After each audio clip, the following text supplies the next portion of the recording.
हम नहीं लेते। इस शो की घटनाएं और पात्र काल्पनिक बिल्कुल नहीं है। इनका किसी भी जीवित या मृत व्यक्ति से पूरा का पूरा संबंध हो सकता है, क्योंकि हमने रखा ही है। इस शो में दिखाई गई बातों से अगर आप आहत होते हैं तो ये आपकी पर्सनल प्रॉब्लम है। हम या चैनल किसी के पर्सनल मैटर में टांग नहीं अड़ाते। इस शो की शूटिंग के दौरान इंसानों को छोड़कर किसी और जानवर पर कोई अत्याचार नहीं किया गया है।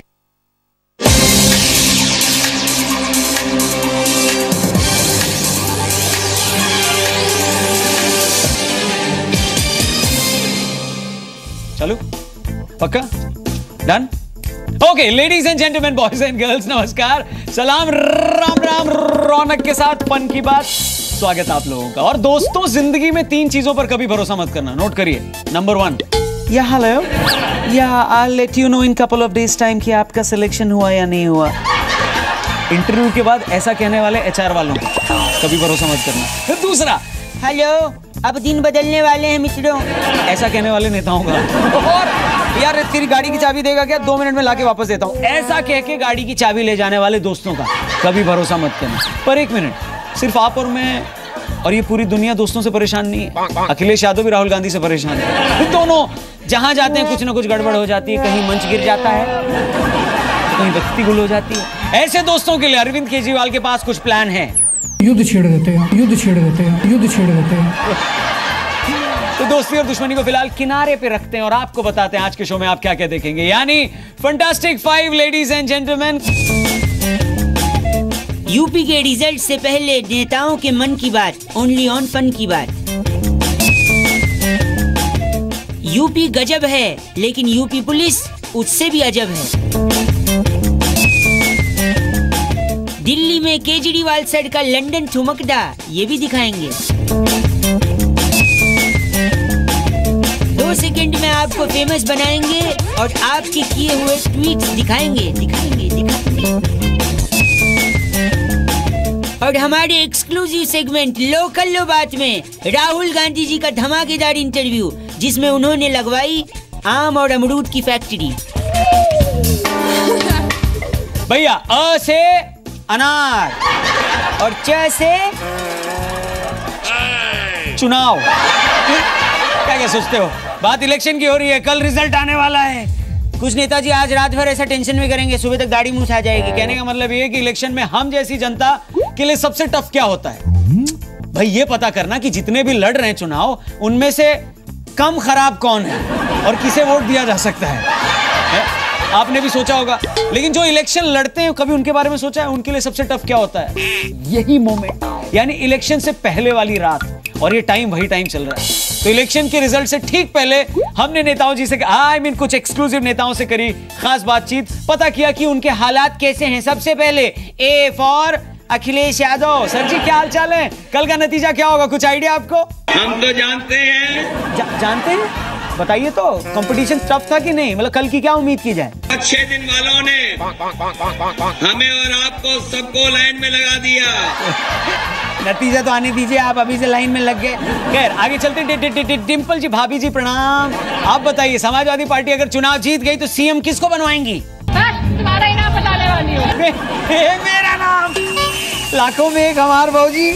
मतलब होली से पहले देवर को ऐसा गिफ्ट। वैसे आप लोग क्या तो वैसे कैंडिडेट है, मुलायम जी, शिवपाल जी, अखिलेश जी, उनको क्या कहेंगी आप? मेरे अंगने में तुम्हारा क्या काम है? ओहो भाभी जी, ऐसा करेंगी आप? वैसे मेरे को सीएम वीएम नहीं बनना है, बस चैनल वाले 1500 पर एपिसोड का 1700 कर दे, मैं उसी में खुश हो जाऊंगा। अच्छा, बहू रानी जी को आप परे करते हैं और ससुर जी के पास चलते हैं। नेताजी नमस्कार, किसकी सरकार बन रही है? और बताइए, रिजल्ट आ रहे हैं, आपके कैंडिडेट्स का क्या होगा? और सबकी जमानत जब्त।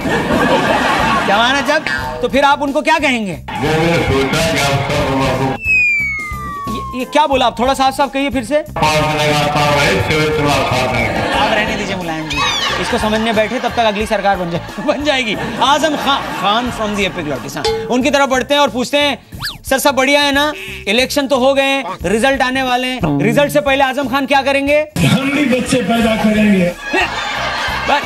पॉलिटिक्स का पूछ रहे, बच्चे कहाँ से बीच में आए खान साहब? अरे भाई काम नहीं है तो और क्या करें? इनको छोड़ते हैं, मोदी जी की तरफ बढ़ते हैं। मोदी जी नमस्कार, राम राम मित्रों, भाइयों बहनों, ये बताइए कि अब रिजल्ट आएगा तो कल क्या होगा? दुनिया को पता नहीं चलेगा। कैसे पता नहीं चलेगा? जी न्यूज पे कल सुबह से लाइव चल जाएगा सबको। ये क्या कह रहे हैं आप? ये गुजरात के लोग भली भांति जानते हैं। अरे मोदी जी इलेक्शन यूपी में है, आप गुजरात की बात कर रहे हैं। यूपी के रिजल्ट कहाँ जाएंगे? भाड़भूज में। क्या? भाड़भूज में। भाड़भूज में जाएंगे? पॉलिटिक्स वाले सवाल का जवाब दीजिए मोदी जी, पॉलिटिक्स वाले। क्या 24 घंटे राजनीति करते रहोगे क्या? नहीं करूंगा मैं।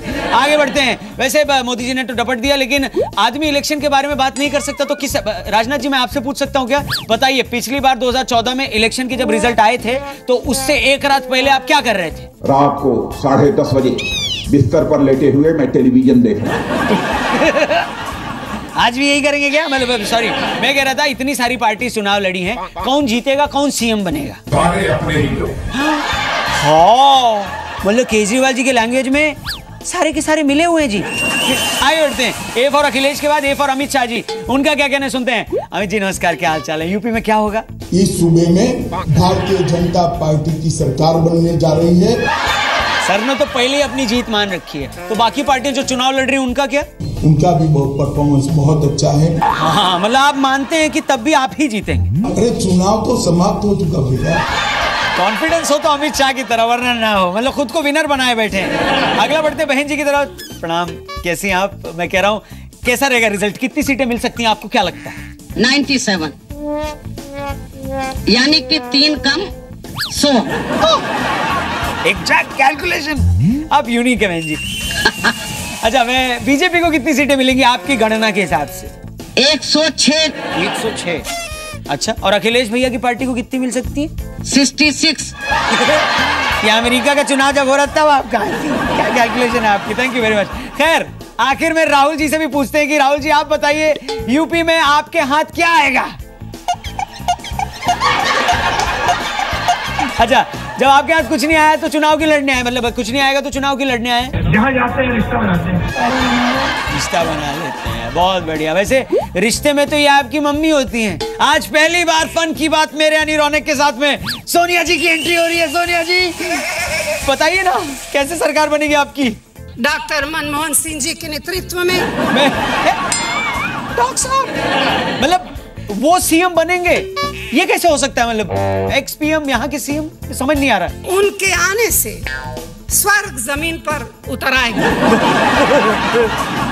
स्वर्ग जमीन पे आ जाएगा और यहाँ सन्नाटा फैल जाएगा और हम सब स्वर्गवासी कहलाने लगेंगे। अब रहने दीजिए आप।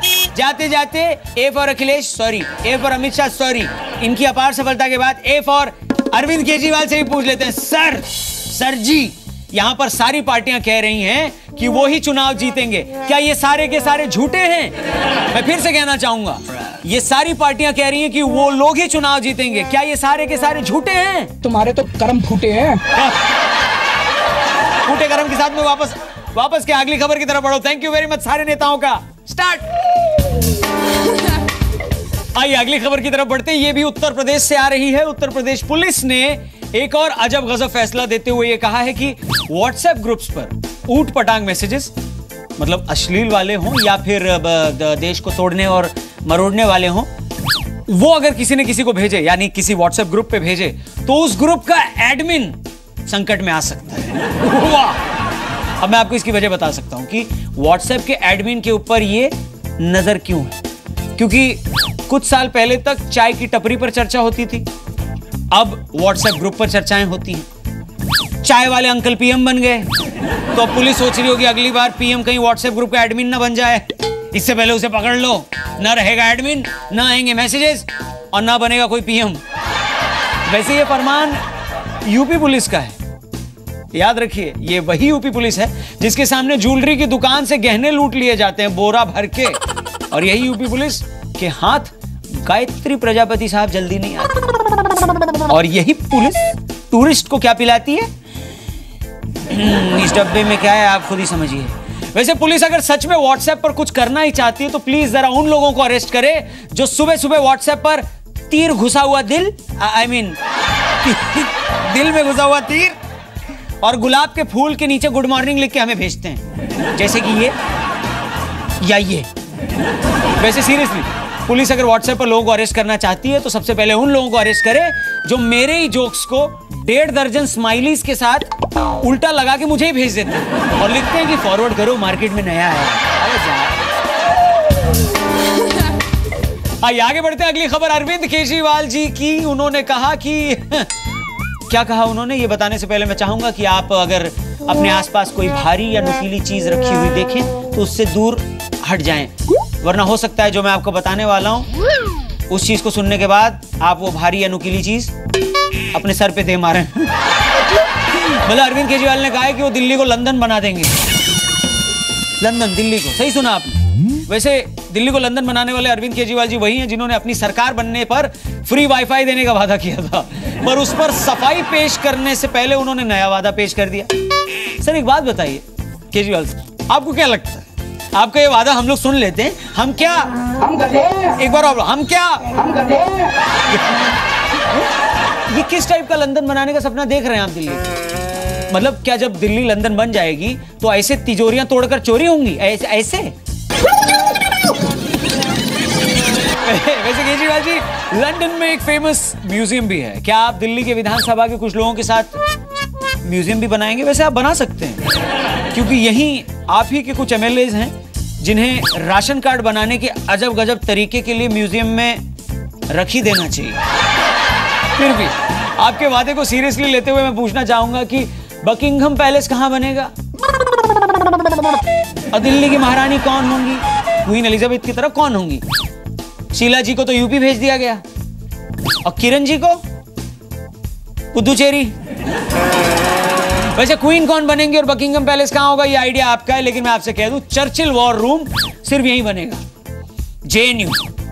वॉर रूम ही है, हमेशा युद्ध का माहौल बना रहता है। पर मैं आपसे और एक बार छोड़ के रिक्वेस्ट करता हूं कि प्लीज वाईफाई के वादे की तरह इस लंदन बनाने वाले वादे को भी बफरिंग में मत डाल दीजिएगा, वरना हमको लगेगा कि तुम्हारे तो कर्म फूटे हैं, कर्म फूटे हैं। आप गुस्सा मत होइए, हम आगे बढ़ते हैं, इस खबर को यहीं खत्म करते हैं। Next one please, next. Okay ladies and gentleman, अब टाइम हो गया है उस चीज का जिस चीज को दिखाकर हम ये साबित कर देते हैं कि आपके हाथ में जो पड़ा है, क्या पड़ा है आपके हाथ में? उम्मीद है फोन ही पड़ा होगा। हाँ, आपके हाथ में जो फोन पड़ा है वो किसी काम का है, ये हम साबित कर देते हैं इस सेगमेंट में। यानी इसी फोन से फन की बात देखते देखते या देखने के बाद जब आप ट्वीट करते हो तो इसी फोन से किए हुए कुछ ट्वीट्स हम आपको यहाँ दिखा देते हैं। यानी अब मैं कुछ लोगों के ट्वीट्स यहाँ पे दिखाने वाला हूँ जिन्होंने फन की बात के तारीफों के पुल बांधे हैं, लेकिन वो दिखाने से पहले मैं बोल दूं जिन जिन के नाम नहीं मैं दिखा पा रहा हूँ, सबके ट्वीट्स को अगर मैं नहीं रिप्लाई कर पा रहा हूँ तो प्लीज माफ करिएगा। और आपका नाम अगर टीवी पे ना आए तो फेंक के जूता चप्पल या रिमोट मत मार दीजिएगा टीवी पे, टीवी फूट जाएगा। और बात बात पे टीवी फोड़ देना आपकी नहीं पाकिस्तानियों की निशानी है। खैर पहला ट्वीट किसका आया ये दिखाया, मिस्टर अभय जैन, जय जिनेंद्र जैन साहब, ये कहते हैं हंसा हंसा के लोटपोट कर देते हो, लोगों को हार्ट अटैक से बचा के देश के कार्डियोलॉजिस्ट लोगों से पंगा ले रहे हो। सर कार्डियोलॉजिस्ट से मैं क्या पंगा लूंगा, मैं खुद रेडियोलॉजिस्ट हूँ, मतलब बहुआ सुना है ना आपने। वैसे thank you very much tweet करने के लिए। अगला ट्वीट अमिता गुप्ता जी कहती हैं कि उन्होंने मेरा शो पहली बार देखा। कहाँ रह गई थी आप, पहली बार? और उन्हें काफी मजा भी आया। वैसे मैंने अमिता जी की प्रोफाइल को चेक किया तो पता चला कि इन्होंने स्विट्जरलैंड से मैसेज किया। स्विट्जरलैंड से मेरा बचपन का सपना पूरा हो गया अमिता जी। मतलब स्विस बैंक में मेरा अकाउंट तो नहीं है, लेकिन स्विट्जरलैंड के एक अकाउंट से कम एक ट्वीट तो आ गया। Thank you very much. इसके अलावा अगला ट्वीट आलोक कुमार जी का है, कहते हैं मैं 5 साल बाद ट्विटर पर आया हूं। क्या बात है, वो भी सिर्फ इसलिए और ये बताने कि आपका शो मस्त है। थैंक यू वेरी मच आलोक जी, आप में नेता बनने के पूरे गुण हैं। यानी 5 साल बाद इलेक्शन जीतने के वो भी 5 साल बाद ही आते हैं। थैंक यू ट्वीट करने के लिए। अगला ट्वीट दिव्यांशी वाजपेयी, इनका कहना है कि मुझे परफॉर्म करते देख के मजा आता है। अच्छा, आखिरी बार आपने मेरी परफॉर्मेंस कब देखी थी? वैसे मैं बताऊं, कॉलेज में डोला रे इस पे मैंने परफॉर्म किया था। सीनियर्स ने रैगिंग करके परफॉर्म करवाया था, कैसे करवाया था मैं नहीं बता सकता, but thank you very much show को अप्रिशिएट करने के लिए। और अगला ट्वीट है, ये भाई साहब का नाम क्या है, लक्ष्मीकांत नाइक जी, और ये कह रहे हैं कि इन्होंने युगांडा में मेरा शो देखा। मतलब आप असली इंडियन है भाई साहब, युगांडा पहुंच गए फिर भी टीवी पे मेरा शो देख रहे हैं। मतलब कितने खाली हो यार। पर थैंक यू वेरी मच, आपने इतनी मतलब टाइम निकाल के ट्वीट किया, मतलब thank you. Flying kiss Uganda भेजता हूं मैं, ISD से पहुंचेगी flying kiss. Thank you very much. ये थे हमारे सुपरस्टार ट्विटर बाज। आप भी बन सकते हैं ट्वीट करने के लिए, ये मेरा ट्विटर हैंडल निकला यहां से। वैसे सुपरस्टार ट्विटर बाज कैसा लगा ये नाम? कुछ और नाम भी सजेस्ट करिए, फिर से ट्विटर हैंडल आया यहां बता दीजिएगा। अब मैं लेकर चलता हूं आपको एक ऐसे सेगमेंट की तरफ जिसका कर रहा है पूरा देश इंतजार, और इस सेगमेंट का नाम है ये है। ओ भैया, स्वागत है आप सभी लोगों का हमारे इस एक्सक्लूसिव सेगमेंट में। भैया मैं सारे नेता थे ना बनारस में, जौनपुर में रैलियां कर रहे थे, तो दिल्ली कौन देखता, इसलिए मैं यहीं पे रुका हुआ था, मैं वहां जा नहीं पाया। इसीलिए राहुल गांधी की जौनपुर रैली को मैंने यहां से देखा, सोचा मैं यहां से सवाल करता हूं, राहुल जी वहां से जवाब देते हैं। आइए शुरू करते हैं एक्सक्लूसिव सेगमेंट राहुल गांधी की जौनपुर रैली वाला। राहुल जी नमस्कार, स्वागत। रौनक आपका भी यहाँ बहुत बहुत स्वागत, नमस्कार। Thank you very much sir. मैं कह रहा था ये माइक ना एक दूसरे पे चिपका हुआ है, इसको थोड़ा। Thank you very much sir. जब भी मैं आपसे बात करता हूं ना, मेरे कॉन्फिडेंस की धज्जियां उड़ जाती हैं। मेरे को लगता ही नहीं है कि मेरे में कोई टैलेंट बचा है। आप में कोई कमी नहीं। नहीं सर, कमी तो है, मतलब मेरे में शक्ति नहीं रहेगी। आप में इतनी शक्ति है कि आप पूरी दुनिया बदला सकते हो। तो दुनिया नहीं हिलानी है, बस आपसे रोज ऐसे थोड़ी बहुत बातचीत हो जाए ना, काम खत्म। चालू करें इंटरव्यू। पहले सौदा। सौदा मुझसे? कैसा सौदा? जेब में पैसा है क्या? भाई ये ई रिक्शा में जाने भर का तो है। कितने पैसे, मतलब 20-30 हजार रुपए है तुम्हारी जेब? 20-30 हजार रुपए का इंटरव्यू देंगे आप? गरीब आदमी का सता रहे हैं, मतलब है? आप अपनी जेब दिखाएं, आपके जेब में क्या है? कहाँ गई आपकी जेब? वो गायब हो गई, चली गई, खत्म हो गई। खत्म, वो खत्म हो गई तो इस टॉपिक को भी यही खत्म करते हैं। ये बताइए, शुरू करें इंटरव्यू फिर। अगर तुम मुझसे कुछ चाहते हो तो पहले मुझे प्रधानमंत्री बनाओ। PM? मैं ये काम पूरी कांग्रेस मिलकर नहीं कर पा रही है, मुझ जैसे गरीब से क्या होगा? आप मुझे वो बताइए जो मैं कर सकूं, मैं तैयार हूं वो सब करने के लिए। बताइए आप। ऐसे करो, तुम चीफ मिनिस्टर बनो। CM? मजाक मत करिए, ऊपर वाला सब देख रहा है। और ऊपर वाला कहां से देख रहा है बताइए? वैसे अंपायर भी आउट का इशारा कैसे करता है? और भगवान कृष्ण हाथ में सुदर्शन चक्र कैसे दिखाते हैं? और एक बात बताइए, इस बार आपको क्या लगता है आपकी पार्टी को कितनी सीट मिलेगी? सॉरी, सिर्फ मजाक कर रहा था मैं। वैसे मैं कह रहा था, आप इतनी बारी मेरे से मिल चुके हैं, आप मेरे बारे में कुछ जानते हैं क्या? मतलब तुम छोटी सी फैक्ट्री चलाते हो। फैक्ट्री में वैसे बोल सकते हैं आप, ये हंसी मजाक की फैक्ट्री है एक तरह से, फन की बात। हाँ हाँ चलाता हूँ। हाँ, तुम्हारी फैक्ट्री में कितने लोग काम करते हैं? कितने लोग? एक तो मैं ही हूँ, और मेरे अलावा एक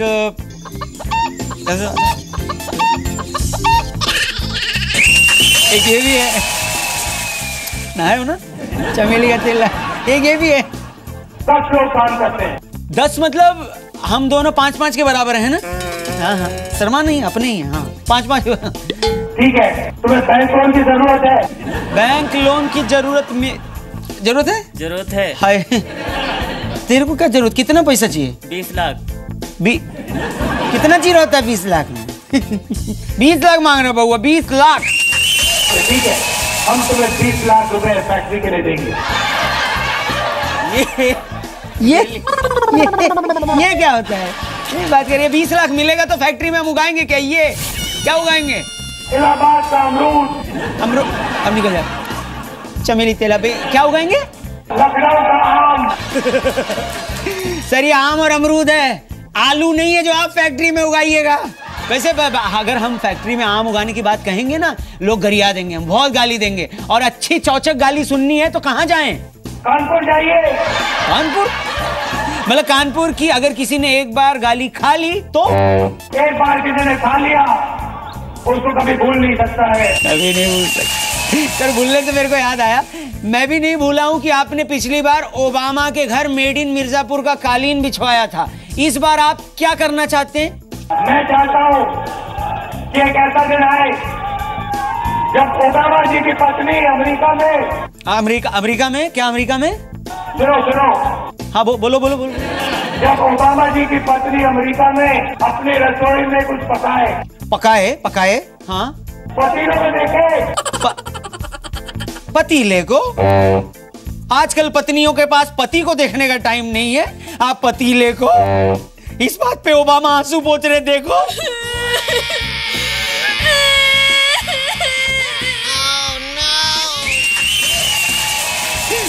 खैर, पतीले को देख के क्या और कहें कि बहुत अच्छा सुंदर पतीला है। हाँ, पतीले में सुंदरता सिर्फ राहुल जी देख सकते हैं। ठीक है, पतीला बहुत सुंदर है, फिर उसके बाद क्या करेंगी? और पतीले के नीचे देखे मेड इन जौनपुर उत्तर प्रदेश। कमाल है, कमाल है। मतलब क्या लॉजिक है ये? पहले वो पतीले में पकाएं,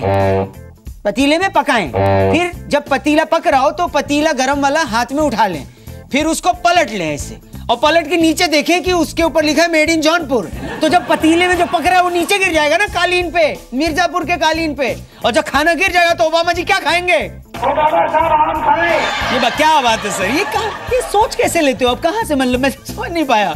समझो, सोचने का तरीका समझो। यही कह रहा हूँ, ये तरीके के ही पैसे हैं, वरना सब एक जैसे हैं। वैसे आप रहने दीजिए सब।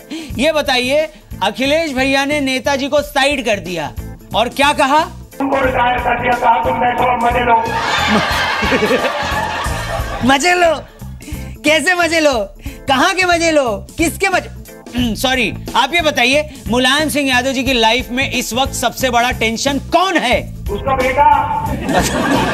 ठीक है। सोनिया जी की लाइफ में सबसे बड़ा टेंशन कौन है? उसका बेटा। हीरो था ना जितेंद्र, सफेद पैंट और सफेद जूता, उनकी लाइफ में?